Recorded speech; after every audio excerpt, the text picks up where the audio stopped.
أعوذ بالله من الشيطان الرجيم. بسم الله الرحمن الرحيم. إنا أرسلنا نوحا إلى قومه أن أنذر قومك من قبل أن يأتيهم عذاب أليم. قال يا قوم إني لكم نذير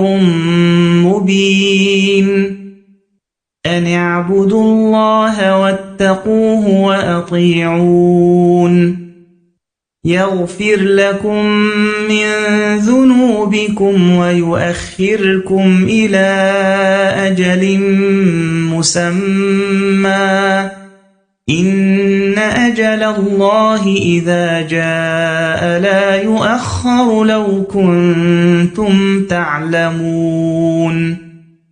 قال رب إني دعوت قومي ليلا ونهارا فلم يزدهم دعائي إلا فرارا وإني كلما دعوتهم لتغفر لهم جعلوا أصابعهم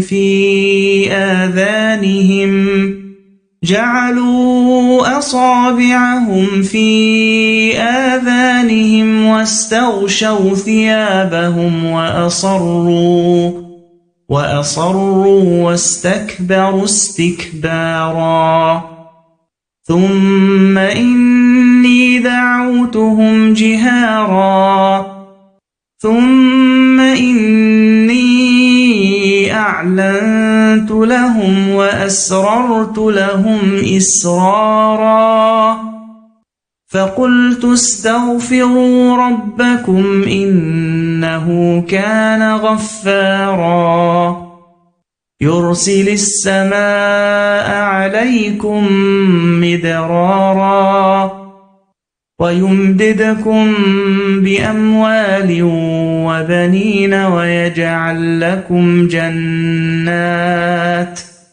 ويجعل لكم أنهارا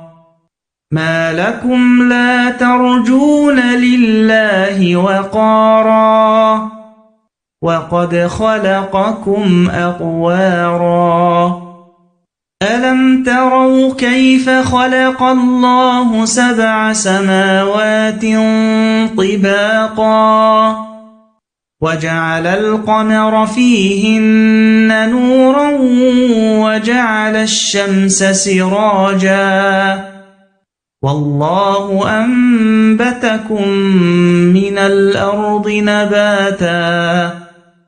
ثم يعيدكم فيها ويخرجكم إخراجا والله جعل لكم الأرض بساطا لتسلكوا منها سبلا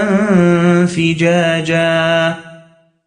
قال نوح رب إنهم عصوني واتبعوا من لم يزده ماله وولده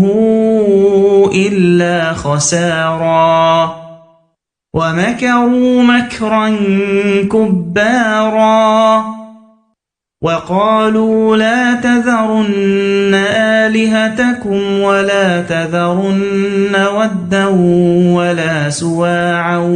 ولا يغوث ويعوق ونسرا وقد أضلوا كثيرا ولا تزد الظالمين إلا ضلالا مما خطيئاتهم أغرقوا فأدخلوا نارا فلم يجدوا لهم من دون الله أنصارا وقال نوح رب لا تذر على الأرض من الكافرين ديارا إنك إن تذرهم يضلوا عبادك ولا يلدوا إلا فاجرا كفارا رب اغفر لي ولوالدي ولمن دخل بيتي مؤمنا وللمؤمنين والمؤمنات ولا تزد الظالمين إلا تباراً.